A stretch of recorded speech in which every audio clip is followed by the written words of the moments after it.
কলকাতা, ভারত হযরতকে হযরতের গুরুত্বপূর্ণ তাকরীর পেশ করার জন্য সবিনয় অনুরোধ জ্ঞাপন করছি। হ্যালো, সাউন্ডের লোক কোথায়? সাউন্ডে কে আছেন?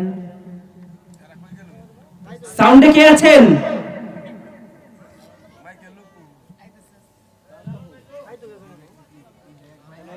বক্তা চেঞ্জ হওয়ার সময় কেন ইয়ে করবে, থাকবে না?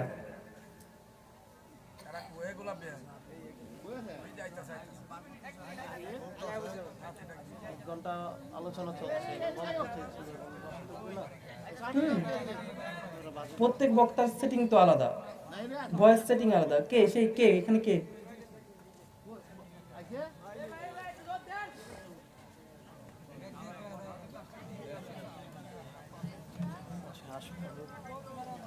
হ্যালো, আসসালামু আলাইকুম ওয়া রাহমাতুল্লাহি ওয়া বারাকাতুহু।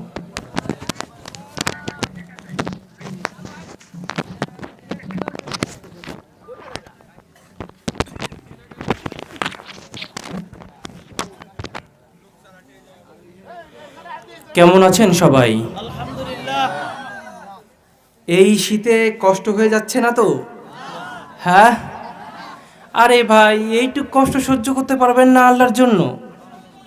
আমি সেই 10 বছর বয়স থেকে এই পর্যন্ত কষ্ট করে আসতেছি। 10 বছর বয়সে মুসলমান হয়েছে। আপনি সাউন্ডের লোক চলে গেছিলেন কেন ভাই? সে যেই ডাক দিক, থাকতে তো হবে একজনকে। রিভাবটা বাড়ান। আর টেপ আছে নাকি? টেপ আছে? টেপ নাই? গাডারও নাই। রিভাব বাড়ান, বেস বাড়ান, ইকো কমান।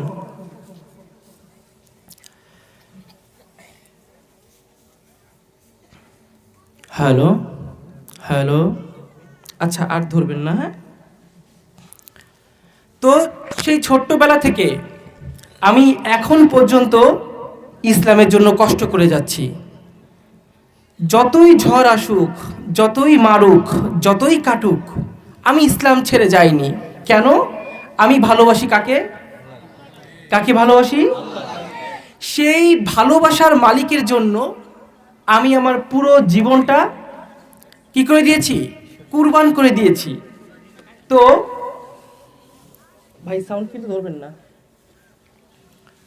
তো আপনারা এই এখনো যারা মাহফিলের মঞ্চে আসলেন না, তারা কি পারবেন না আর 1 ঘন্টা আল্লাহর জন্য কষ্ট করতে? পারবেন না যুবক ভাইরা? এই যুবক যাদের জন্য আজকের এই মাহফিল হয়েছে তারা কোথায়? তারা থাকবে সামনে।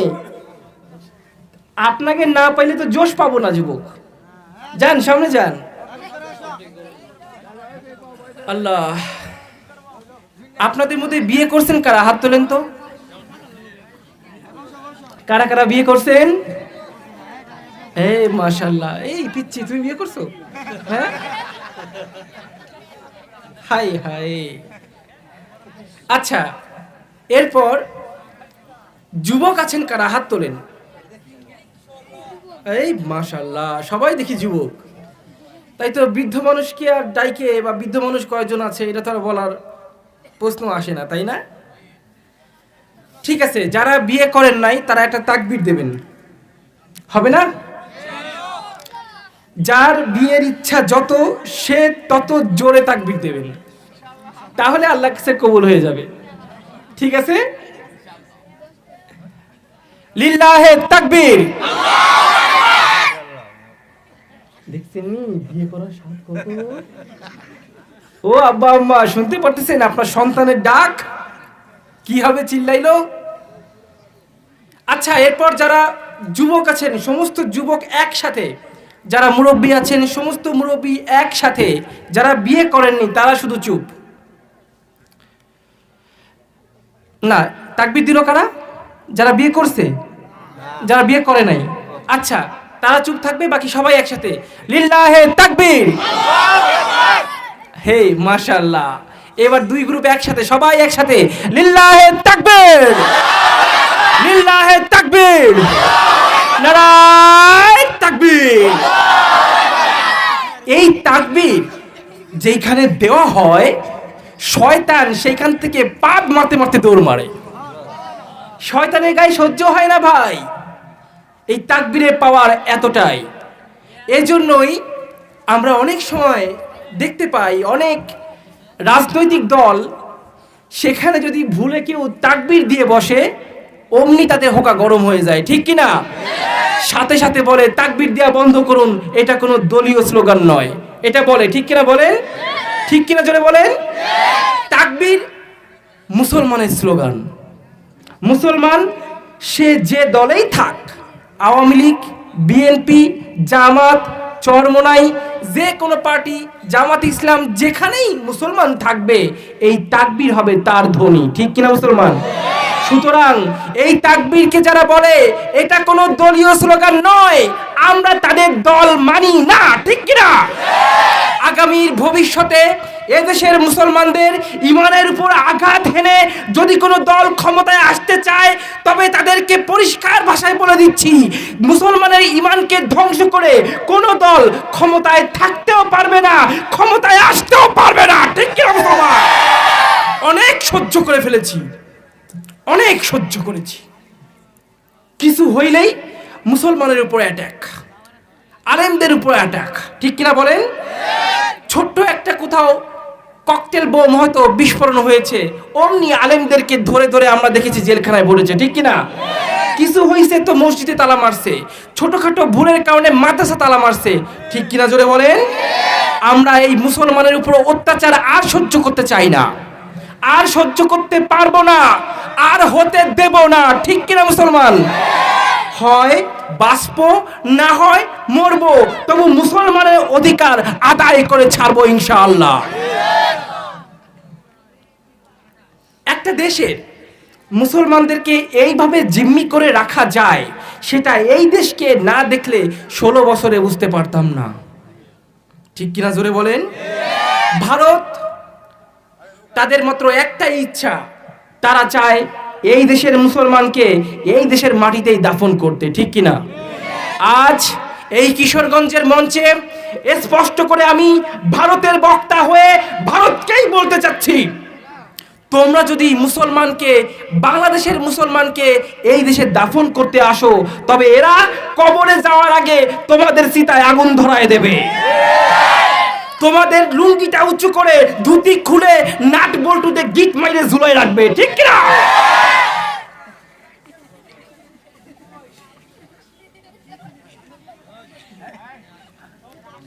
সব থেকে একটাই মাত্র কথা, সব কথার এক কথা, আমরা আর কোনোভাবেই ভারতের গোলামি করব না। ভাই আমার, খুব শীঘ্রই ভারতের সাথে একটা যুদ্ধ হতে যাচ্ছে, এক ভয়ঙ্কর যুদ্ধ, যেটা রাসূল পাক সাল্লাল্লাহু আলাইহি সাল্লাম নিজে বলে গিয়েছেন। আজ এই সুন্দর রজনীতে ভারতের সাথে যুদ্ধ করতে হলে আমাদের কি কি করতে হবে সেই সম্পর্কে জানবো। থাকবেন শেষ পর্যন্ত? থাকবেন তো শেষ পর্যন্ত? যদি কেউ উঠে যান আমি ধরে নেব সে ভারতের বিরুদ্ধে যুদ্ধ করতে চায় না, আর কোন মুসলমান পারবে না নিজের ধর্মকে বাদ দিয়ে বিধর্মীদের সাথে মিলতে, ঠিক কিনা জোরে বলেন? সুতরাং মুসলমান, কথা একটাই, আজকের বয়ানে মাত্র আধা ঘন্টা থেকে 1 ঘন্টা বয়ান করব, এই 1 ঘন্টা বয়ান সাথে থাকবেন, থাকবেন না ইনশাআল্লাহ? ইন্নাল হামদালিল্লাহ আলহামদুলিল্লাহি নাহমাদুহু ওয়া নাস্তাঈনুহু ওয়া নাস্তাগফিরুহু ওয়া নু'মিনু বিহি ওয়া নাতাওয়াক্কালু আলাইহি ওয়া নাউযু বিল্লাহি মিন শুরুরি আনফুসিনা ওয়া মিন সাইয়্যাতি আ'মালিনা মান ইয়াহদিহিল্লাহু ফালা মুদিল্লা লাহু ওয়া মান ইউদ্লিলহু ফালা হাদিয়া লাহু ونشهد أن لا إله إلا الله وحده لا شريك له ونشهد أن سيدنا ومولانا محمد صلى الله تعالى وعلى آله وأصحابه وبارك وسلم أرسله بالحق بشيرا ونذيرا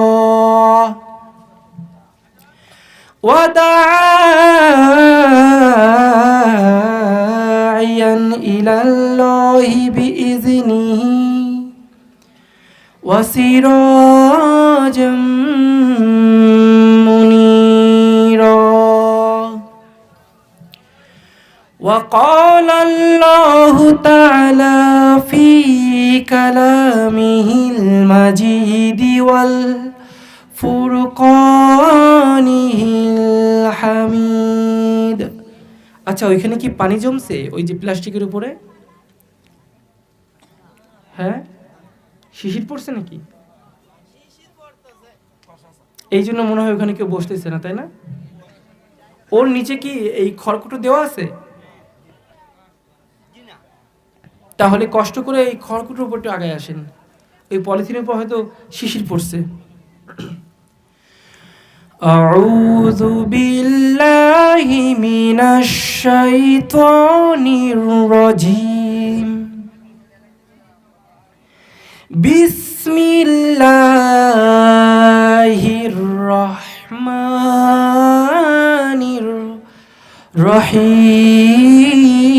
الرحيم يا أيها الذين آمنوا هل أدلكم على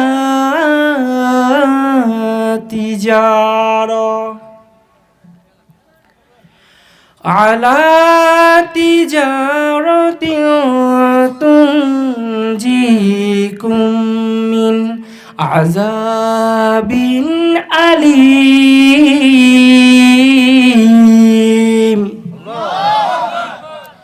تؤمنون بالله ورسوله وتجاهدون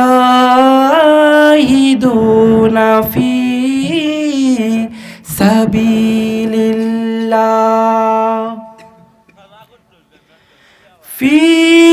سبيل الله بأموالكم وأنفسكم ذلكم خير لكم إن كنتم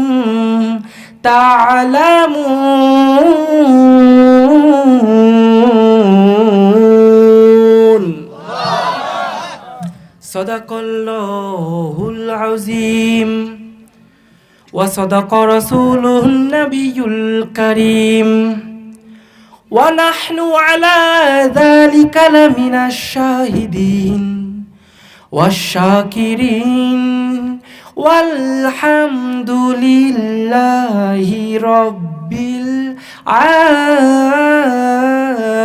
العالمين মঞ্চে একটু পানি লাগবে একটু উষ্ণ গরম পানি লাগবে আছে ইন্নাল্লাহা ওয়া মালাইকাতাহু ইউসাল্লুনা আলান নবী এখানে আসেন পাশে পাশে পাশে ইয়া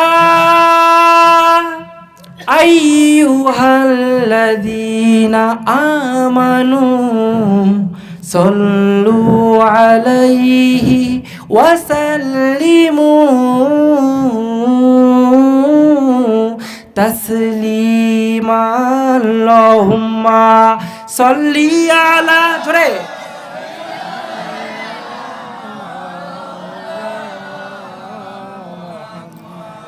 وعلى آل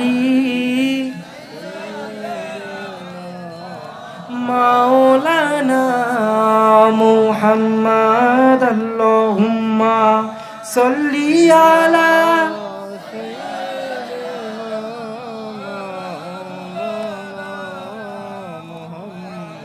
وعلى آل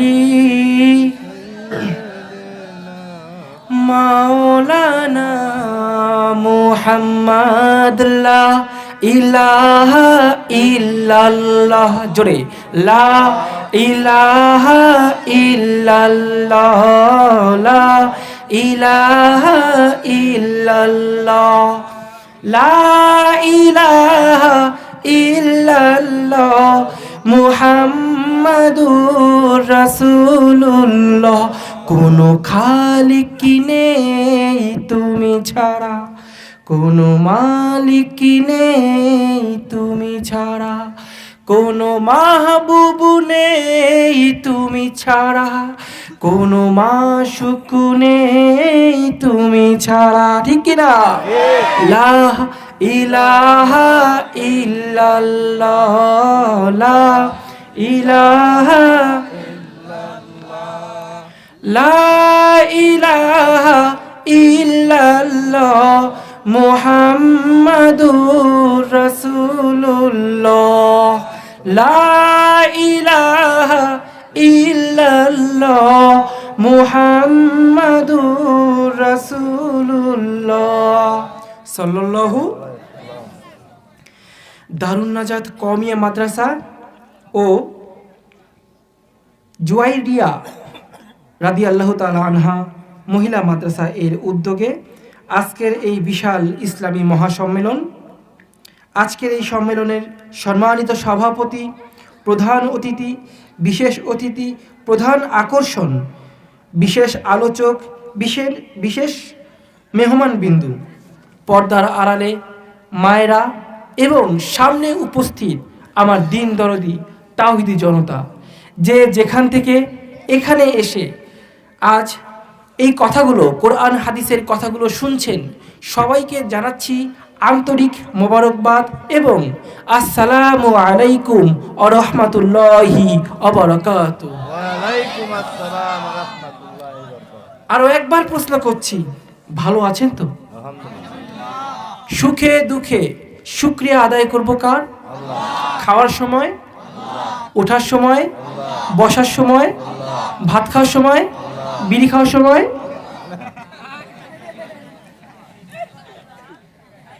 কে কে বলছে আল্লাহ? হ্যাঁ,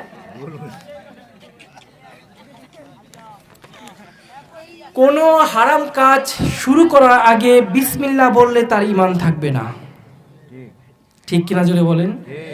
কোনো হারাম কাজ শুরু করার আগে বিসমিল্লাহ যদি বলেন আপনার ঈমান কিন্তু থাকবে না। সুতরাং বিড়ি খাওয়া ডাইরেক্ট হারাম না বললেও হারামের কাছাকাছি, এটা খাওয়ার সময় কি বিসমিল্লাহ বলা যাবে? যাবে। আবার মদ খাওয়ার সময় কি বিসমিল্লাহ বলা যাবে? আচ্ছা, যাবে না। কোনো খারাপ কাজ, এক কথায় হারাম কাজ শুরু করার পূর্বে যদি বিসমিল্লাহ বলেন, আল্লাহর নাম বলেন, আপনার ঈমানটা চলে যাবে, ঠিক কিনা জোরে বলেন? আমরা মুসলমান, আমরা এখনো জানি না কি করলে ঈমান চলে যাবে, কি করলে ঈমান থাকবে, ঠিক কিনা জোরে বলেন? আচ্ছা, যদি আপনার কোনো ভুলের কারণে, কোনো একটা মিস্টেক কথা বলার কারণে যদি আপনার ঈমানটা চলে যায়, আপনি কি মুসলমান থাকবেন? আপনি যদি মুসলমানই না থাকেন, তবে কি আপনার নামাজ কবুল হবে? আপনার রোজা কবুল হবে? কোনো ইবাদত কবুল হবে? আপনি কি জিহাদে শরিক হতে পারবেন? শরিক হয়ে শহীদ হইলেও কি কোনো লাভ হবে? লাভ হবে না। আমরা দেখেছি আমাদের ভারতে, এমনকি এই দেশেও রাস্তাঘাটে মরলেও শহীদ হয়ে যায়। সেদিনকে আসার পথে দেখলাম, কি নাম যেন, রবিশঙ্কর বঙ্কিম চন্দ্র, তিনি নাকি শহীদ। শুনছেননি? তিনি নাকি শহীদ। এ বাবা, মুসলমান ব্যতীত কেউ আর শহীদ হতে পারবে না। শহীদ তারাই হবে যারা ঈমানদার, যারা মুসলমান, ঠিক কিনা জোরে বলেন? আচ্ছা, যদি এমনটা হয়, মনে করেন আপনি কিয়ামতের মাঠে উঠলেন, আপনার আমলনামায় বিশাল নেকির পাহাড়।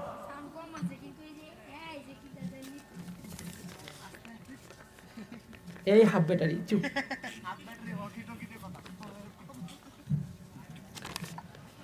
আল্লাহর সামনে উঠলেন, আল্লাহ তাআলা আপনার আমলনামা দেখলেন, দেখলেন পাহাড় সমান নেকি রয়েছে, কিন্তু তারপরেও আপনাকে বললেন যাও তুমি জাহান্নামে যাও।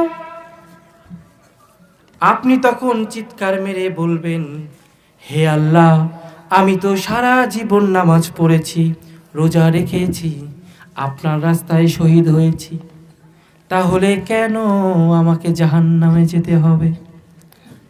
আল্লাহ বলবেন, ওরে মুসলমান, তুমি অমুক দিন অমুক সময় এমন একটা কথা বলেছ, এমন একটা চিন্তা তুমি করেছ, এমন একটা কাজ করেছ যার দ্বারা তোমার ঈমান চলে গেছে, তুমি তা নিজেও বুঝতে পারো নাই।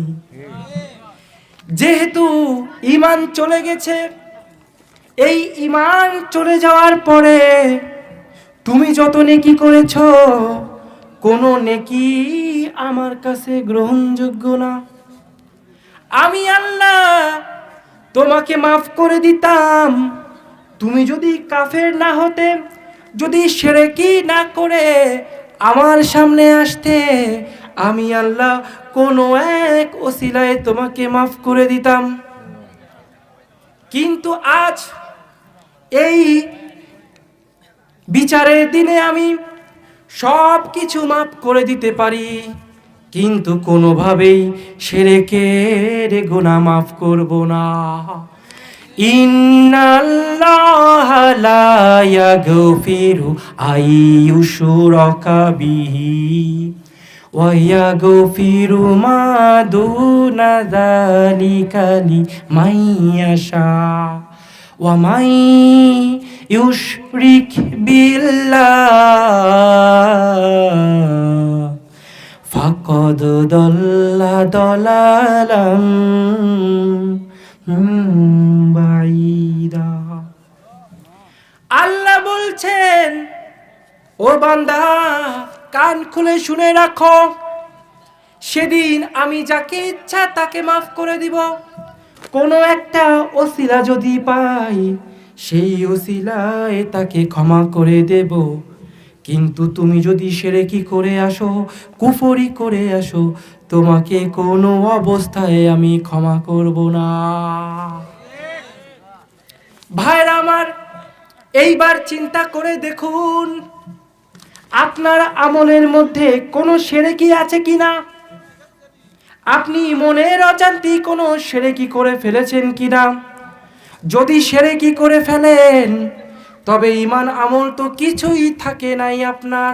যুদ্ধ করলেও লাভ হবে না, শহীদ হইলেও লাভ হবে না, কারণ কোনো কাফের মুশরিক শহীদ হয় না, ঠিক কি না? আজকের এই সুন্দর রজনীতে আমরা দেখব আমাদের ঈমান আছে নাকি নাই। 1, 2 নাম্বার, যদি ঈমান না থাকে ঈমানটাকে ফিরিয়ে আনবো, ঠিক কিনা বলেন? ঈমানটাকে ফিরিয়ে এনে তওবা করে ইসলামী জিহাদের জন্য নিজেদেরকে তৈরি করব, ঠিক কিনা? নাকি কারো ভয় ডর লাগতেছে আমি জিহাদ নিয়ে কথা বলতেছি? এ বাবা, সেই দিন শেষ, সেই দিন শেষ। জিহাদ নিয়ে কথা বললে জঙ্গি বলবে সেই দিন শেষ, ঠিক কিনা জোরে বলেন? যারা জঙ্গি কবে, এরা কোথায়? এরা কোথায়? মামা বাড়ি। এ আব্বা, খারাপ লাগে? যুবক, খারাপ লাগে? শেষ করে দিই।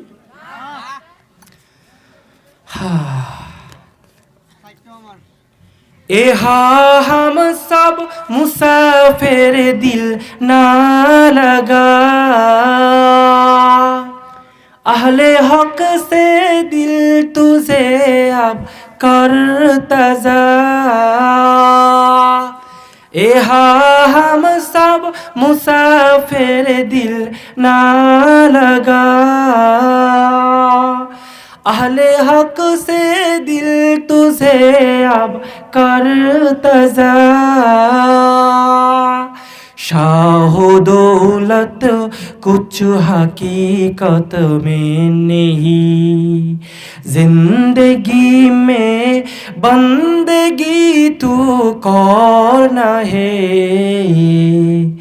जिंदगी बे बंदगी शर्मिंदा है जिंदगी बे बंदगी शर्मिंदा है ঠিক কি না ভাইরা আমার ওই পাশের বাড়ি হিন্দু ভাইয়ের দিকে তাকাও ওই হিন্দু ভাই বিশ্বাস করে উপরে একজন আছে ঠিক কি না কিন্তু বিশ্বাস করলেও উপরে আল্লাহ আছে আল্লাহকে আল্লাহ বলে ডাকে না ডাকে ভগবান বলে ঠিক কিনা জোরে বলেন ভগবান বলে ডাকলেও সে দুনিয়ার বুকে ভগবানের বিভিন্ন শক্তিকে অনেক দেবতার মধ্যে খুঁজে বেড়ায় যেমন ধরুন ওই হিন্দু ভাই মনে করে রিজিকের মালিক মা লক্ষ্মী কি মনে করে সহায় সম্পত্তি দেওয়ার মালিক কে সে কি মনে করে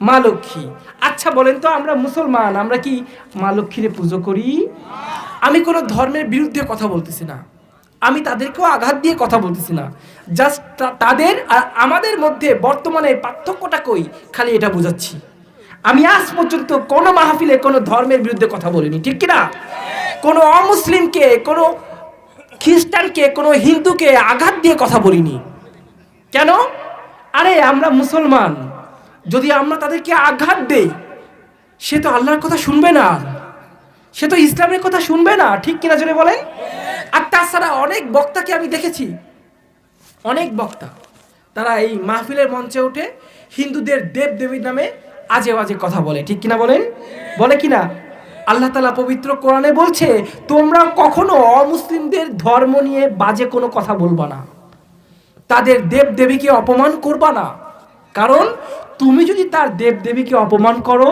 সেও তোমার আল্লাহকে অপমান করবে ঠিক কিনা জোরে বলেন এখন যদি প্রশ্ন করি আপনি দেব দেবীকে অপমান করলেন দেব দেবী কিসের তৈরি মাটির আমরা মুসলমানরা বিশ্বাস করি তার কোনো শক্তি নাই শক্তি আছে তাহলে তাকে গালি দিয়ে আমাদের লাভ আছে কোনো লাভ আছে আচ্ছা আপনি দিলেন তারে গালি দুর্গাকে গালি দিলেন কালীকে গালি দিলেন গালি দেওয়ার পরে ওই হিন্দু ভাইটা যখন আল্লাহকে গালি দিবে আল্লাহর কি শক্তি নাই হ্যাঁ আল্লাহ আছে না নাই তাহলে আপনি একটা মাটির মূর্তিকে গালি দিলেন বিনিময়ে আপনি মহা শক্তিশালী মহান আল্লাহকে গালি শোনালেন ঠিক কি না এই জন্য আল্লাহ বলে তুমি কখনোই কোনো অমুসলমানকে গালি দিবা না কারণ তুমি দিবা একটা মাটির মূর্তিকে গালি যার কোনো ভ্যালু আমি আল্লাহ আমার কাছে নাই ঠিক কিনা জোরে বলেন কিন্তু সে যাকে গালি দেবে তিনি কে আমরা মুসলমান আমরা কি চাই আমার আল্লাহকে গালি শোনাইতে চাই কিনা বলেন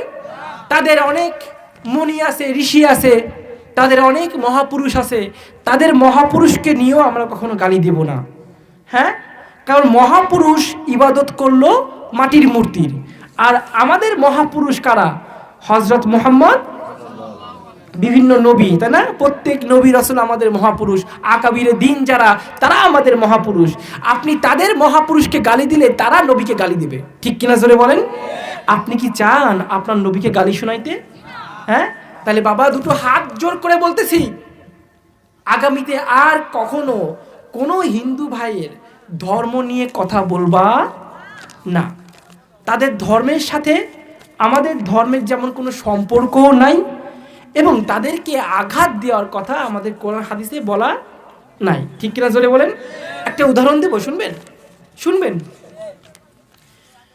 একবার এক মূর্তি পূজারী রাস্তা থেকে হেঁটে আসতেছে তার কাঁধের উপর একটা ভগবান মানে মূর্তি হঠাৎ করে রাস্তার মাঝখানে এই মূর্তি পূজারীর প্রস্তাব চাপলো কি চাপলো বাবা প্রস্তাব চাপলো এই মূর্তি পূজারী আমি হিন্দুই বলি এই হিন্দু লোকটির যখন প্রস্তাব চাপলো সে তখন চিন্তা করলো আমার তো এখন প্রস্তাব করা লাগবে কিন্তু আমার এই কাঁধে যে ভগবান তাকে তো আর প্রস্রাবখানায় নিয়ে যাওয়া যায় না, যায়? মহাপবিত্র তিনি, তারে কি আর প্রস্রাবখানায় নেওয়া যায়? তাহলে কি করা যায়? রাস্তার মাঝখানে রেখে দিল। রেখে দিয়ে এই লোকটা কোথায় গেল? বট গাছের নিচে প্রস্রাব করতে গেল। বট গাছের নিচ থেকে প্রস্রাব করে এসে দেখে এই ভগবানের গা কেমন ভিজা ভিজা আর পানি টপ টপ টপ টপ করে পড়তেছে। চিন্তা করলো, না জানি কোন বরকতের পানি, হয়তো আসমান থেকে আরো একটা ভগবান এর গায়ে বরকতের পানি দিয়ে দিছে, আমি এই বরকতের পানি ইচ্ছা মতো খাবো। এইটা মনে করে ওই লোকটা ইচ্ছা মতো চাটা শুরু করলো, চাটে আর খায়, চাটে আর খায়। কিছুক্ষণ পর দেখে কি বিশ্রী, কেমন ঝাঁঝালো ঝাঁঝালো আইস্টে আইস্টে বাজে একটা গন্ধ। তো এই লোকটা চিন্তা করে, বরকতের পানি তো এরাম হইতে পারে না, বরকতের পানি এরাম হইতে পারে না, তো কি খাইলাম এটা। এইবার আশেপাশের দিক তাকায় আছে, তাকায় তাকায় দেখে কিসের পানি, দূরে দেখে একটা কুত্তা দাঁড়ানো, আর কুত্তার পিছন থেকে টপ টপ টপ টপ করে পানি পড়তেছে। তার মানে ওই কুত্তা এই ভগবানকে গোসল করে দিচ্ছে, ঠিক কিনা যেটা বলেন? এইবার তো এই লোকটার বিশাল মাথায় রাগ উঠে গেল, কি তুই আমার ভগবান, একটা কুত্তায় তোর গায়ে মুইতে গেল, তুই কিছু করতে পারলি না, তুই আমারে বাঁচাবি? এই মনে করে সে ভগবানের ঠ্যাং ধরে মারছে এক আসার। আসার মাইরে আবার কান্দে ঝুলোয়, বান্দর আছে না, বান্দর মাইরে যেরকম কান্দে ঝুলায় দেয়, ওরকম ঝুলোয় হাঁটতে হাঁটতে নবী রাসূল কাছে গেল। নবীর কাছে গিয়ে বসলো। বসার পর নবীজি বলল, এই তোমার ভগবানের এই অবস্থা কেন? দেখছেন আমার নবী তার ভগবানকে কিন্তু অপমান করে নাই, বরং ভগবানের এই অবস্থা কেন এইটা জানার জন্য প্রশ্ন করলো। ভগবানের এই অবস্থা কেন, এই প্রশ্নের উত্তর দিতে গিয়ে পুরো কাহিনী মুতের কাহিনী, মুতের কাহিনী এই লোকটা নবীর কাছে বলল। হাদিসে আসছে এই কাহিনী শুনে নবী করিম ঝাটকা মেরে হেসে দিয়েছিল। সেদিন তার মুক্তার কণার মতো দাঁতগুলো ঝকমক করতেছিল। নবীজি হাসতে হাসতে বলল, আচ্ছা বুঝলাম, তুমি তোমার ভগবানের ঠ্যাং ধরে আসার মারছো, বুঝলাম, তো আমার কাছে আসলা কেন? এই লোকটা তখন বলল, ইয়া রাসূলুল্লাহ, আজকে আমার কাছে এই ভগবানের শক্তি পরীক্ষা হয়ে গিয়েছে। এই ভগবান নিজেই নিজেকে বাঁচাইতে পারে না, তাহলে আমাকে বাঁচাবে কিভাবে? আমি সেই মহাশক্তিমান মহান আল্লাহর পরিমাণ আনতে চাই, যিনি সমস্ত পৃথিবীকে রক্ষা করে, ঠিক কিনা? নবীজি বললেন, তাহলে বলো, লা ইলাহা ইল্লাল্লাহু মুহাম্মাদুর রাসূলুল্লাহ সাল্লাল্লাহু, লা ইলাহা ইল্লাল্লাহ, জোরে, লা ইলাহা, লা ইলাহা ইল্লাল্লাহ মুহাম্মাদুর রাসূলুল্লাহ সাল্লাল্লাহু। জিকির করতে খারাপ লাগে? চা খাবেন নাকি?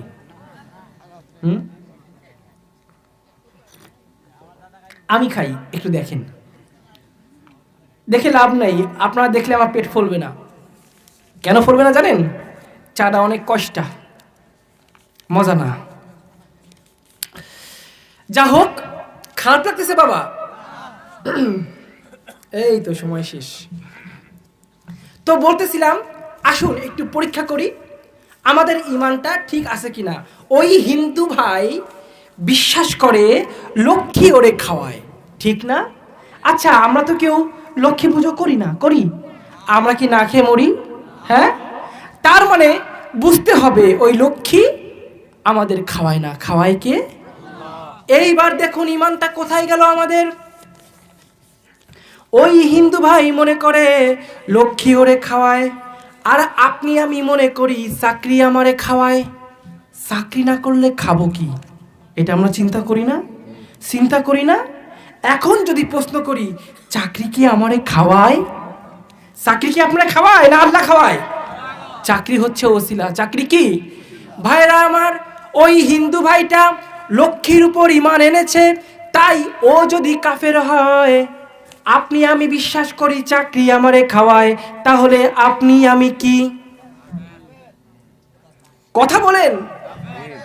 যদি বিশ্বাস করি চাকরি আমারে খাওয়ায়, তাহলে আমাদের ঈমান থাকবে?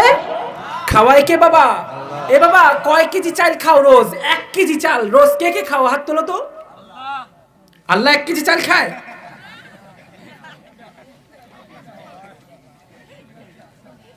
হ্যাঁ, কিরা কইলো আল্লাহ? এই লোকটা কিরা দেহি? হ্যাঁ, আপনি আবার হাত তুলে নিজেকে দেখায়।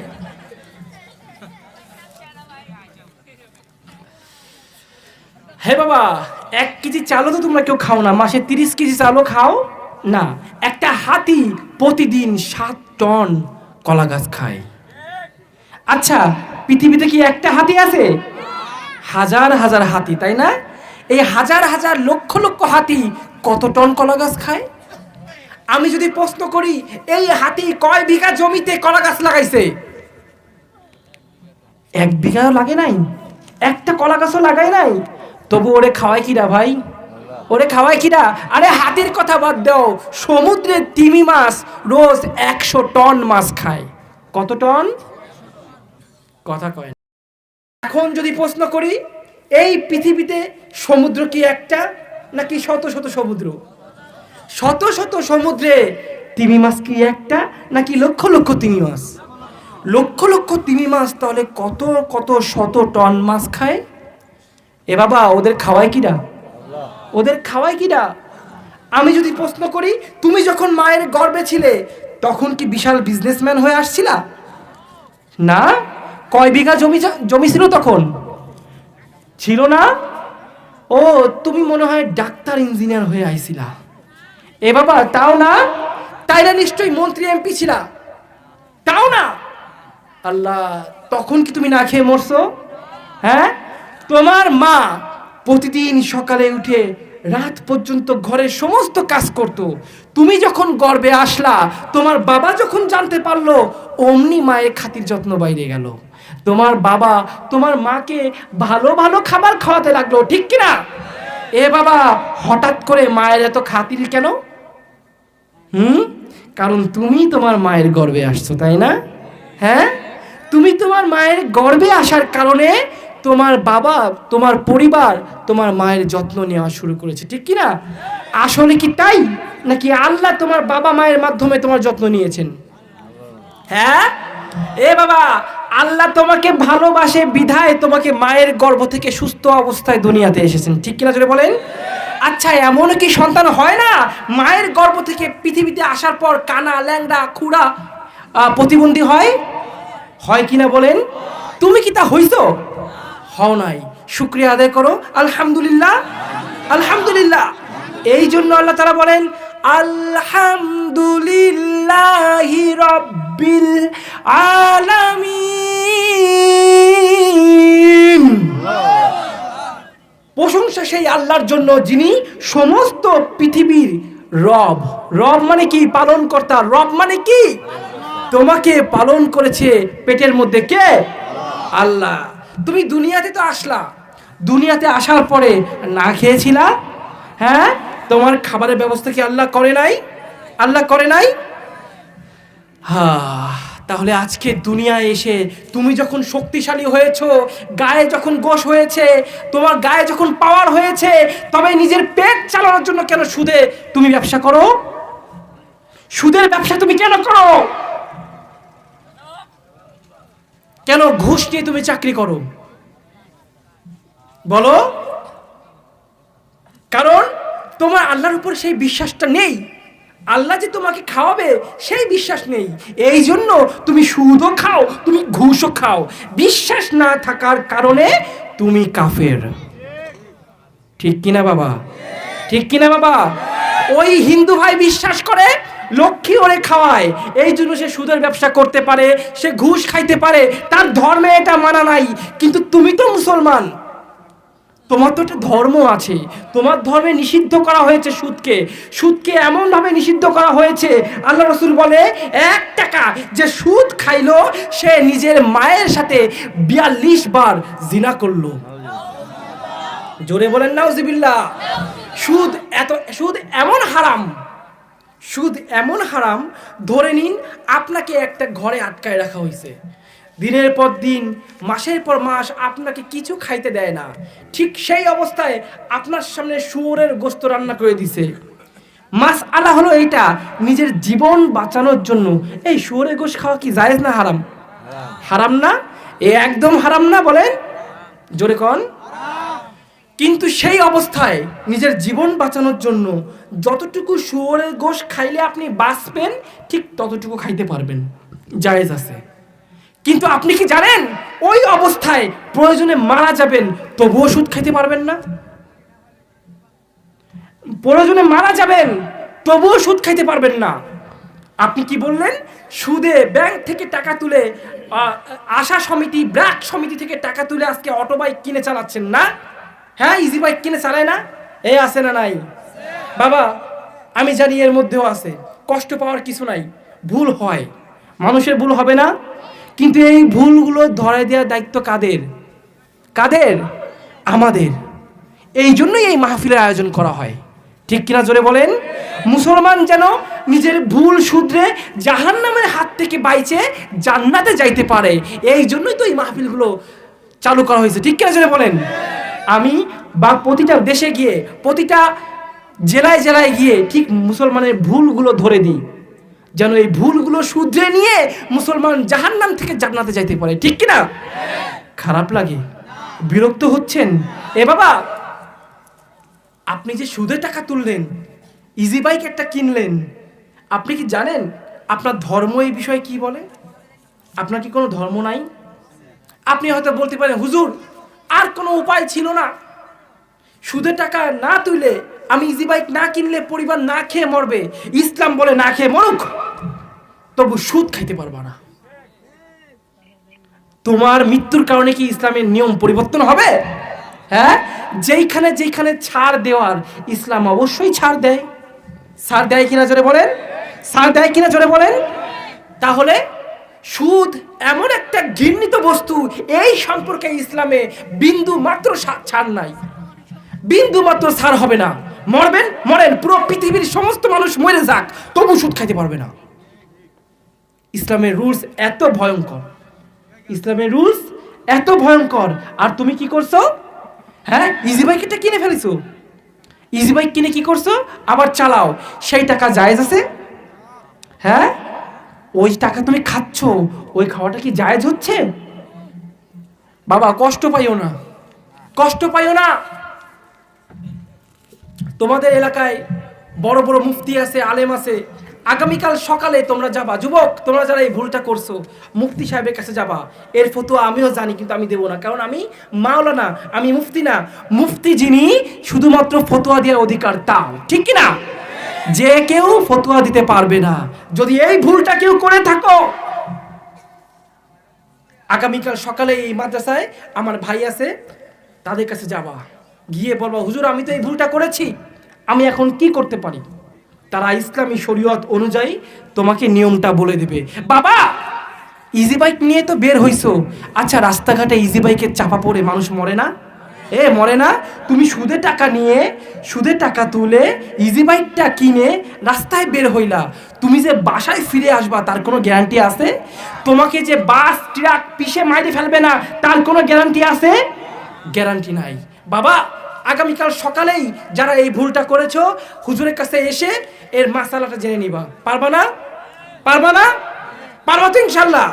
এরপরে একজন হিন্দু ভাই, তার ধর্মের কোনো আদর্শ থাকে না, কেউ লক্ষ্মীর, কেউ কালীর আদর্শ নিয়ে বাঁচে, কেউ দুর্গার আদর্শ নিয়ে বাঁচে, কেউ স্বামী বিবেকানন্দর আদর্শ নিয়ে বাঁচে, কেউ লোকনাথ বাবা আদর্শ নিয়ে বাঁচে, কেউ বা শ্রীকৃষ্ণর আদর্শ নিয়ে বাঁচে। তুমি মুসলমান, তোমার ক্ষেত্রে কিন্তু এমন কোনো সুযোগ নাই। তোমার ক্ষেত্রে আদর্শ শুধু একটা, তিনি কার আদর্শ? রাসূলে পাক, রাসূলে পাক সাল্লাল্লাহু আলাইহি ওয়াসাল্লামের আদর্শ। এটাই তোমার একটা মাত্র পথ, এই ছাড়া অন্য কারো পথ তোমার জন্য খোলা নাই। এখন যদি বলি তুমি অন্য কোনো কারো আদর্শকে ফলো করে যদি বিয়ে করো, তোমার কি বিয়ে হবে? হ্যাঁ, তোমার কি বিয়ে হবে? মুসলমান, আজকালকার সময় দেখি বিয়ে করার ক্ষেত্রেও সুদে টাকা তোলে। তোলে কিনা? এক হিন্দু ভাই তুলতে পারে, তার ধর্মে তো এটা মানা নাই। তুমি মুসলমান, তুমি কি করে সুদের টাকা তুললা? সুদের টাকা তুলে কিভাবে তুমি বিয়ে করলা? বিয়েটা কি তোমার হইছে? হ্যাঁ, বিয়ে হয়নি বাবা। শুধু সুদ না, আরো কত কাহিনী ঘটায়। আরে আজকালকার হিন্দুর বিয়ে আর মুসলমানের বিয়ের মধ্যে কোনো পার্থক্য নাই। আমি তো হিন্দুর ছেলে, আমি দেখেছি একজন হিন্দু যখন বিয়ে করে পরের দিন তার গায়ে হলুদ হয়। গায়ে হলুদ হয় কিনা? এটা তার ধর্মগ্রন্থ অনুযায়ী তার গায়ে হলুদ হয়, এটা তার ধর্মের অংশ। খ্রিস্টানদের কোনো গায়ে হলুদ নাই, আজ পর্যন্ত কোনো খ্রিস্টানের বিয়েতে গায়ে হলুদ হয় নাই, হয়েছে শুধু হিন্দুর বিয়েতে। এখন বলেন তো মুসলমানের বিয়েতে গায়ে হলুদ হয় কিনা? হয় কিনা? হয়। আহা মুসলমান, তুমি কার আদর্শ মেনে বিয়েটা করলা? তুমি কার আদর্শ মেনে বিয়ে করলা? গায়ে হলুদটা কাদের আদর্শ? হিন্দুদের। ওই হিন্দুর আদর্শ মেনে তুমি যেহেতু বিয়ে করেছো, তোমার হাসর হবে কার সাথে? হিন্দুদের সাথে। কার সাথে? হিন্দুদের সাথে। তুমি আদর্শ মেনেছো রাসূলের পাক আদর্শ বাদ দিয়ে। আল্লাহ তাআলা স্পষ্ট ঘোষণা দিয়েছেন, রাসূলের আদর্শই তোমাদের জন্য আমি নিযুক্ত করেছি, ঠিক কি না? এই পৃথিবীতে ধর্ম একটাই, সেটা কি? ইসলাম। আদর্শ একটা, সেটা কার? রাসূল পাকের।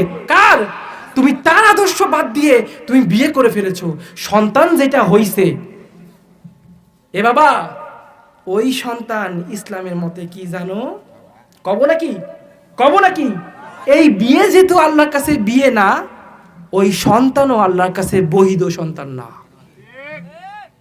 একটু বাংলা ভাষায় বলতে গেলে থাক, বলবো না, বৈধ সন্তান না।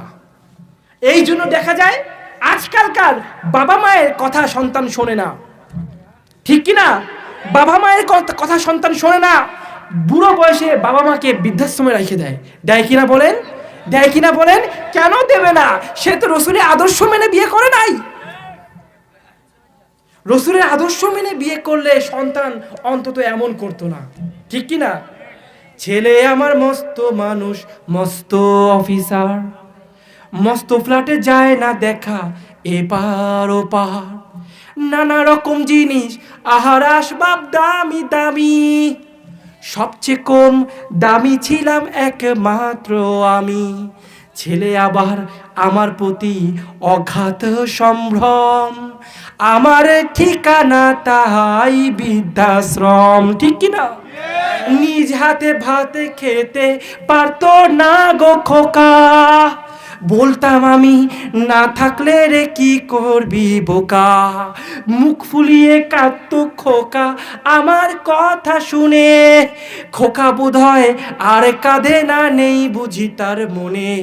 ছোট্টবেলায় স্বপ্ন দেখে উঠতো খোকা কেঁপে, দু হাত দিয়ে বুকের মাঝে রাখতাম তাকে চেপে। এই দু হাত আজও খোঁজে তাকে, ভুলে যায় একদম, আমার ঠিকানা যে আজ বৃদ্ধাশ্রম, ঠিক কিনা? শত শত বাবা মা বৃদ্ধাশ্রমে বসে ঠিক এইভাবেই সন্তানের জন্য কান্নাকাটি করে। আচ্ছা, যদি প্রশ্ন করি, আজ পর্যন্ত কোনো হুজুরের, কোনো আলেমের, কোনো হাফেজের বাপ মাকে পাঠাইছে বৃদ্ধাশ্রমে? পাঠাইছে? পাঠায়নি তো, পাঠায়নি তো। আমি যদি এটাও প্রশ্ন করি, আজ পর্যন্ত কোনো আলেমের বিয়েতে নাচ গান হয়েছে? আলেমের বিয়েতে কি ওই গায়ে হলুদ হয়েছে? হ্যাঁ, আলেমরা বিয়ে করে কার আদর্শ অনুযায়ী? রাসূলের আদর্শ অনুযায়ী। কার আদর্শ অনুযায়ী? এই জন্য আলেমদের বাবা মা বৃদ্ধকাল পর্যন্ত ডাল ভাত খেয়ে হইলেও সন্তানের সঙ্গেই থাকে, ঠিক কিনা? কিন্তু আমরা মুসলমান সাধারণ পরিবারের সন্তান যখন জজ ব্যারিস্টার হয়ে যায়, আমরা আমাদের বাপ মাকে ফেলে দিই কোথায়? বৃদ্ধাশ্রমে, ঠিক কিনা জোরে বলেন? আচ্ছা, বৃদ্ধাশ্রম মানে ঢাকার সেই বৃদ্ধাশ্রম না। যদি আপনার এলাকায় দেখেন কোনো একটা বাবা মা একা ঘরে বসবাস করে আর তার সন্তান বিয়ে করে আলাদা হয়ে গেছে, তার মানে তার সন্তান ওই বাপ মাকে বৃদ্ধাশ্রমেই রাখছে। একা ফেলে যাওয়ার মানেই বৃদ্ধাশ্রম। বৃদ্ধদের আশ্রয় যেখানে হয় তার নাম কি? জোরে কোন? বাবা দুটো পায়ে পড়ি, যারা বিয়ে করে ফেলেছো তওবা করো। রাসূলের আদর্শ অনুযায়ী তুমি বিয়ে করো নাই, তোমার কপালে যে কি আছে তুমি জানো না, তোমার ধারণা নাই। প্রথম সমস্যা, তোমার কালেমা নসিব হবে না মৃত্যুর সময়, কারণ তুমি রাসূলের আদর্শকে বয়কট করেছো। আর রাসূলের আদর্শকে যদি কেউ বয়কট করে তার ঈমান থাকে? তার ঈমান থাকে? থাকে না বাবা। তাহলে রাসূলের আদর্শকে বুকে ধারণ করতে রাজি আছি আমরা সবাই?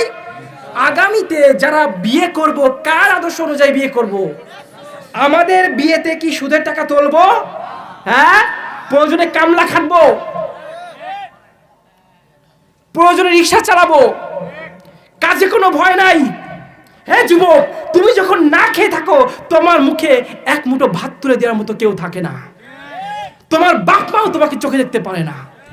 তাই কাজ করো, যে কোনো হালাল কাজ করো, মাটি কাটো, রিক্সা চালাও, যে যোগ্যতা তোমার আছে সেই যোগ্যতা দিয়ে হালাল কাজ করো। বেকার বসে থাকো না। বেকার থাকলে তোমার বন্ধুও তোমার সঙ্গে ঘুরবে না। বন্ধু যখন দেখবে পকেটে টাকা নাই, ওই বন্ধু তোমার সাইডে চলে যাবে। এক সময় বন্ধু নিয়ে অনেক ফুর্তি করছো, বন্ধুর পিছনে অনেক টাকা তুমি খরচ করছো, বাপের টাকা। আজ বাপেরও টাকা নাই, তোমারও টাকা নাই, বন্ধুও নাই। হ্যাঁ, जिंदगी के प्यास बनकर रह गई,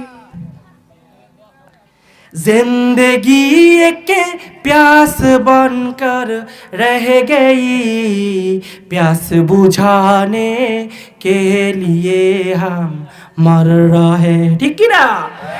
हम वफा करके भी तन्हा रह गए, हम वफा करके भी तन्हा रह गए, दिल के अरमां आंसू में बह गए। ठीक है ना?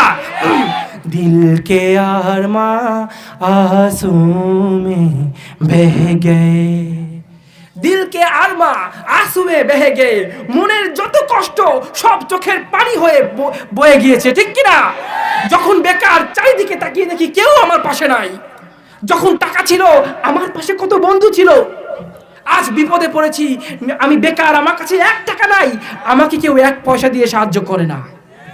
যুবক, হালাল ভাবে নিজের জীবনকে গড়ো।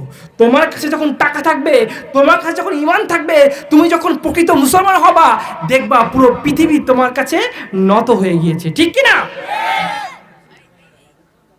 তাহলে 1 নাম্বার কথা, যারা আমরা বিয়ে করিনি, যদি বিয়ে করি সুদে টাকা নিয়ে বিয়ে করব, তাই তো? সুদে টাকা তুলবো? দরকার নেই সেই বিয়ের দরকার নাই। কিন্তু তবুও সুদে টাকা তুলবো না।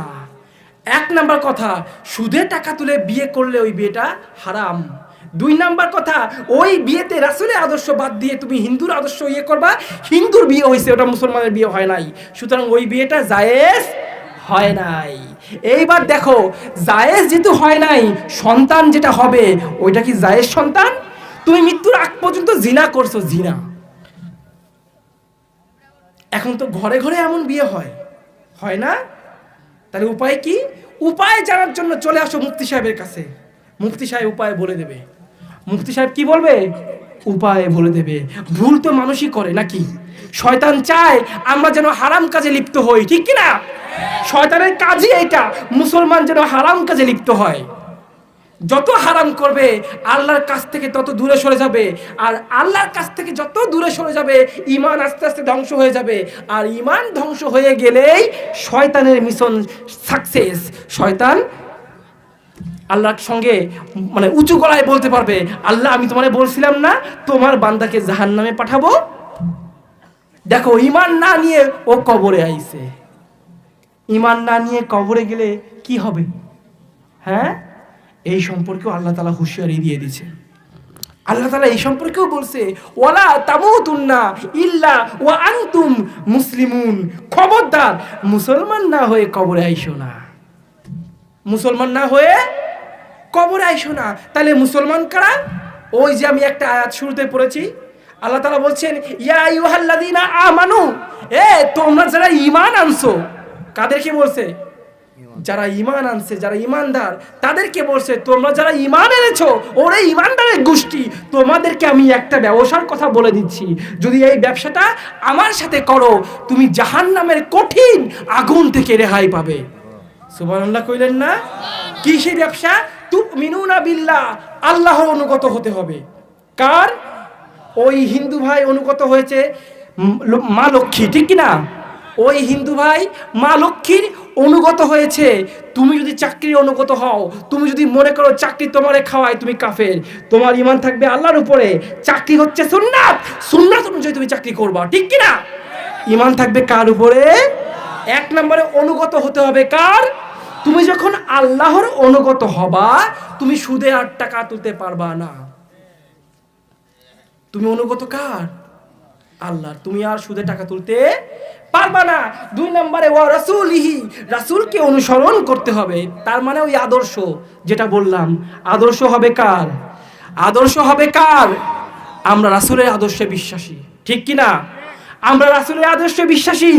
এই দেশ মুসলমানের দেশ, এই দেশে আজ হোক কাল হোক রাসূলের আদর্শ প্রতিষ্ঠিত হবেই হবে ইনশাআল্লাহ, ঠিক কি না? খারাপ লাগে? খারাপ লাগে? অফ করে দিব? হ্যাঁ, আরো বলবো? আজকে সারা রাত বয়ান চলবে বাবা। ময়মনসিংহ, টাঙ্গাইল, নেত্রকোনা, তারপরে ওদিকে শেরপুর, জামালপুর, সব জায়গায় প্রোগ্রাম করে আসছি। ওরা বলে ফজর পড়ে যাবে। আমার কয় হুজুর ফজর পড়ে যাব। আপনারা কি এখন চলে যাবেন? হ্যাঁ, ফজর পড়ে যাবে না? কে হাত তোলেন?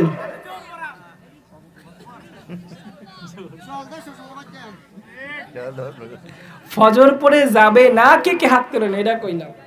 উনি এখনো তোলে, উনি এখনো কনফিউজড, হুজুর কয় কি? হাত না। আর একটা উদাহরণ দিয়ে শেষ করে দেব। গায়ে লাগে না এই কথাবার্তাগুলা?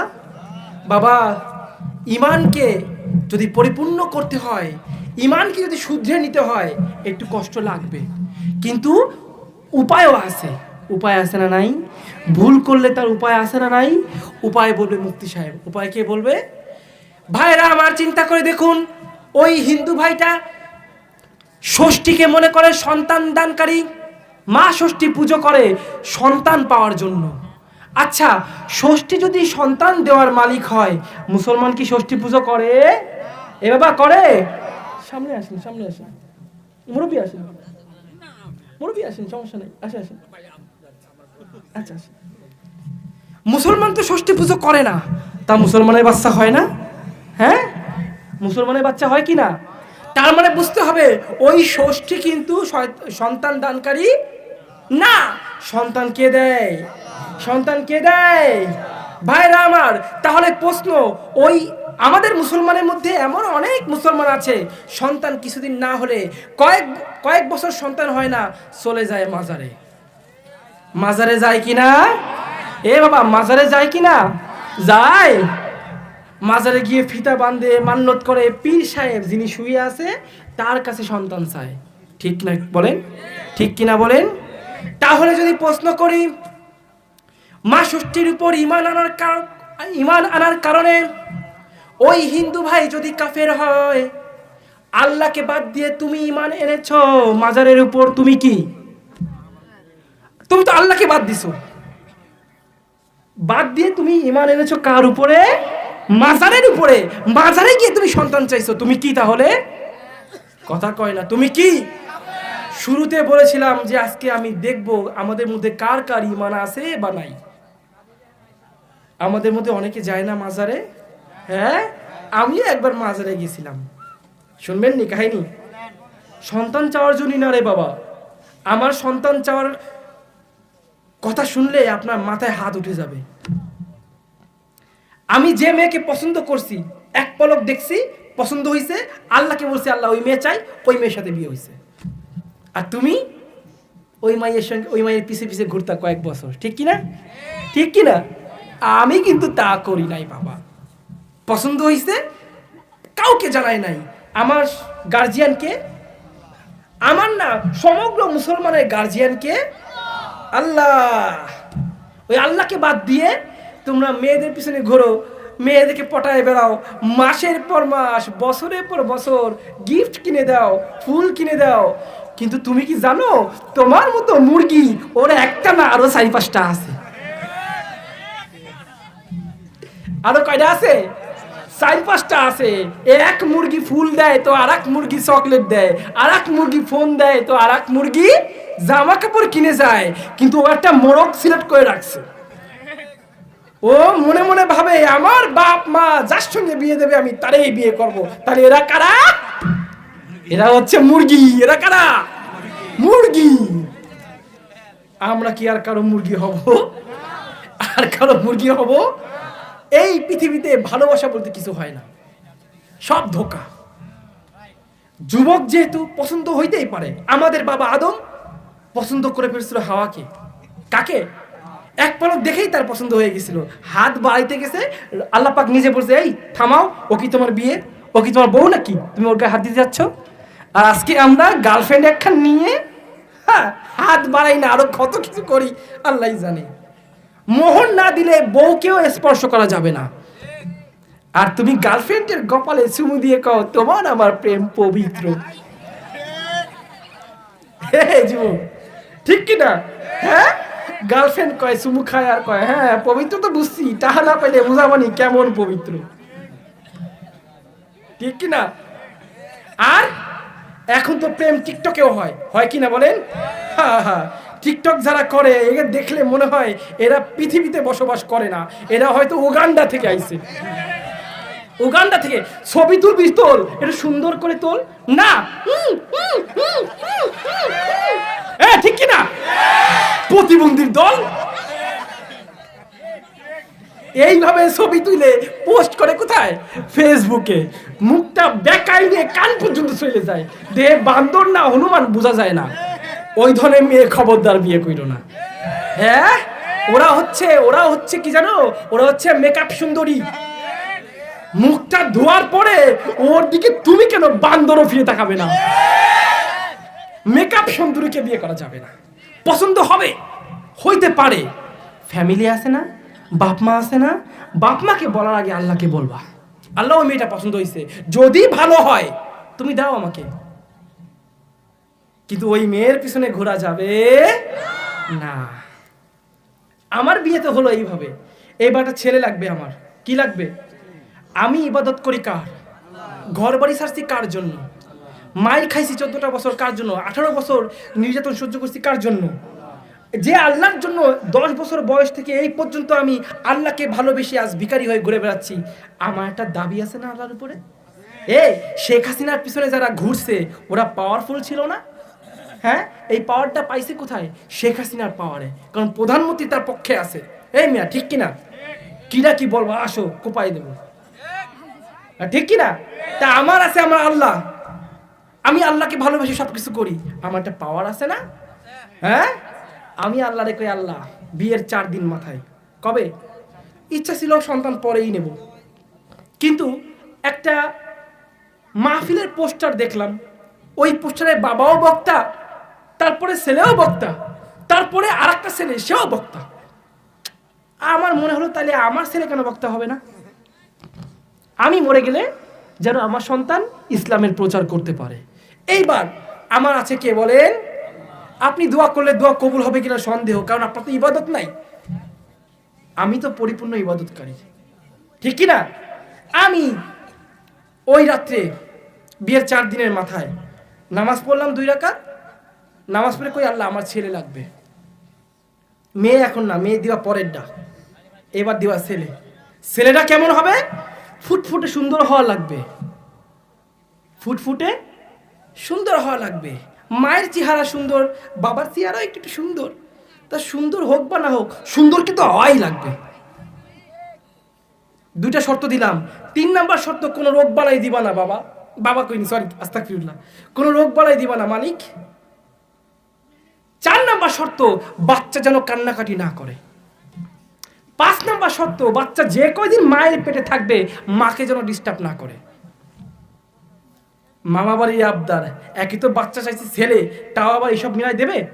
দেবে নাকি কন? এ বাবা আমার সন্তান এই 5টা গুণ নিয়ে পৃথিবীতে আসছে। সুবহানাল্লাহ কইলেন না? মায়ের পেটে 9 মাস ছিল, একদিন লাথি মারে নাই, একদিন লাথি মারে নাই। আমি শুরুতে আমার স্ত্রীকে বলছি সন্তান কিন্তু আসছে, আল্ট্রাসাউন্ডও করাই নাই, আল্ট্রাসাউন্ড পরে করাইছি। সন্তান কিন্তু আসছে, যদিও আল্ট্রাসাউন্ড করা জায়েজ নাই, কিন্তু মেয়ের ফ্যামিলি জোর করে করছে। সত্যি সে ছেলে মায়ের গর্ভে কোনোদিন একটা লাথি মারে নাই, এখনো বাচ্চাটা কান্নাকাটি করে না, অত্যন্ত সুন্দর মাশাআল্লাহ, কোনো রোগ নাই। তবে গুণ আর একটা এক্সট্রা আল্লাহ দিয়ে দিছে। এক্সট্রা কি জানেন? আমি যেমন উঠতে বসতে চলতে ফিরতে জিকির করি, আমার এই ছেলেটা বয়স মাত্র 3 মাস, সে জিকির না শুনলে খায়ও না ঘুমায়ও না। আমার ঘরে সবসময় জিকির চালায় রাখা লাগে। জিকির বন্ধ, ওর খাওয়া দাওয়া বন্ধ। জিকির চলবে, খাওয়া দাওয়া চলবে, জিকির শুনতে শুনতে ঘুমায় যাবে। বাঁশের গোড়া দিয়ে বাঁশ ওঠে, ঠিক কিনা? গাছ যেমন কথা কয় না, যেমন আমার সাথে আমার আল্লাহ ঠিক এমনই আচরণ করে। তোমার সাথে কেন করবে না? তুমি কি দোষ করলে? তুমি তো আল্লাহর কাছে আরো বেশি প্রিয়, তুমি তো মুসলমানের ঘরের মুসলমান, ঠিক কিনা? তুমি নামাজ পড়লে বাধা দেওয়ার মতো কেউ নাই, আছে নাকি? আমি নামাজ পড়লে আমাকে ব্রাশ ফায়ার করার ভয় ছিল, তোমার তো সেই ভয় নাই। তুমি নামাজ পড়ো না কেন? ওই হিন্দু ভাই নিয়মিত মন্দিরে যায়, কিন্তু তুমি যাও না মসজিদে, তার মানে ওই হিন্দু ভাইটা তার ভগবানের অনুগত, তুমি আল্লাহর অনুগত না। তুমিনুনা বিল্লাহ, আল্লাহর অনুগত হও। প্রথম শর্ত তোমরা পূরণ করতে পারো নাই, প্রথম শর্ত পূরণ করতে পারো নাই। বিন্দু মাত্র মুহাব্বত আল্লাহর জন্য নাই। মসজিদে না গেলেও মন্দিরে কিন্তু তোমাদের উপচে পড়া ভিড় হয়, ঠিক কিনা বাবা? মন্দিরে তোমাদের উপচে পড়া ভিড়। এই দেশে হিন্দু কয়জন? তাহলে মন্দিরে এত ভিড় হয় কেন? যায় কারা? কথা কয় না। যায় কারা? মুসলমানরা যায়। পরিষ্কার ফতোয়া শুনে রাখো, জেনে অজেনে, ইচ্ছাকৃতভাবে বা অইচ্ছাকৃতভাবে যারা যারা মন্দিরে গিয়ে হিন্দুদের এই পূজায় নাচানাচি করছো, সবগুলো কাফের, সবগুলো কাফের, ঈমান নাই। তওবা করে আবার মুসলমান হতে হবে। তওবা করে কি বাবা? আবার মুসলমান হতে হবে। হিন্দুদের মন্দিরে কখনো আর যাবেন না। রাজি আছেন বাবা? রাজি আছেন? ওই হিন্দুদের মন্দিরে কুফরি বান মারা থাকে।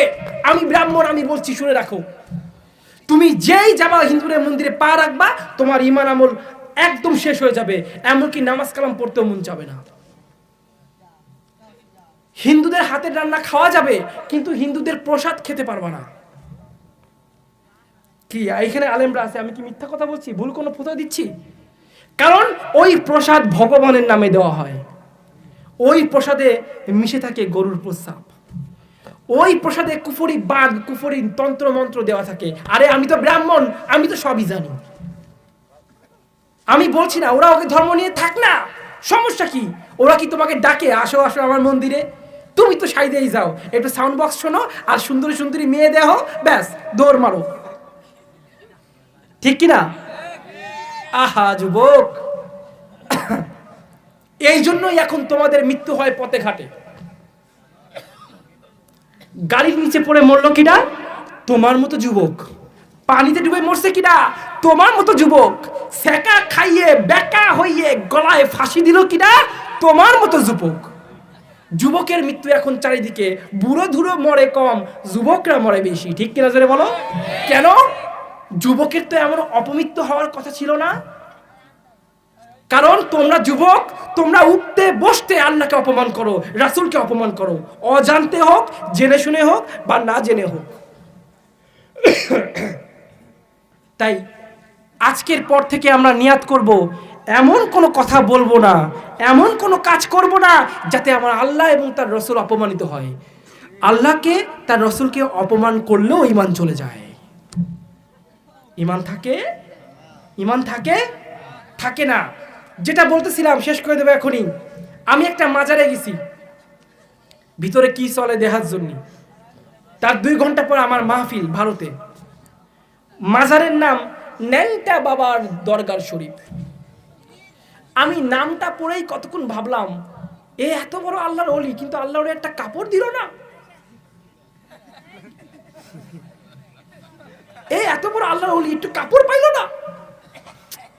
ন্যাংটা, সে আবার বাবা, তার আবার দরবার, দরবারটা আবার শরীফ।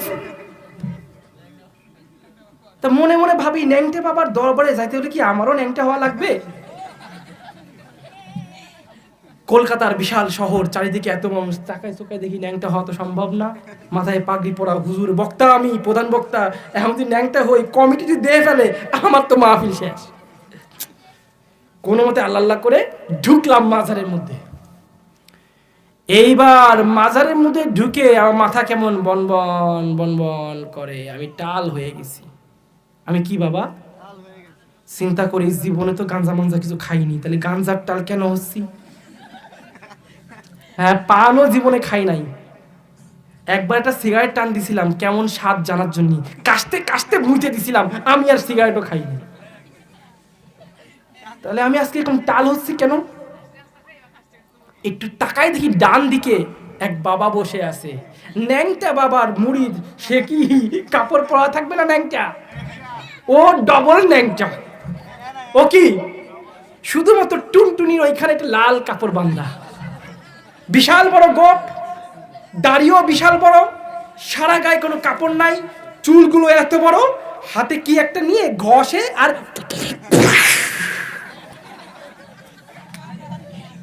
কি এরা? আমি চিন্তা করলাম কোন বাবার দরবার শরীফে আসলাম, এবার কি আমার এগুলো খাওয়া লাগে নাকি? হ্যাঁ, এই হচ্ছে বর্তমানে বাবাদের অবস্থা। খাজার নামে মাজারে কইরা বাড়াহে যারা খাজার শান, দিনে করে ভণ্ডামি আর রাত্রে মারে গাঞ্জা। এটা ঠিক কিনা বাবা? খাজার নামে মাজারে কইরা বাড়াহে যারা খাজার শান, দিনে করে ভণ্ডামি আর রাত্রে মারে গাঞ্জা। এটা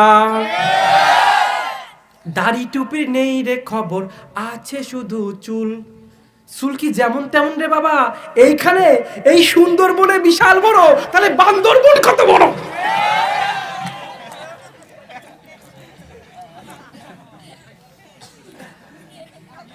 সুন্দরবন যদি এমন হয়, তাহলে বান্দরবন কত বড়?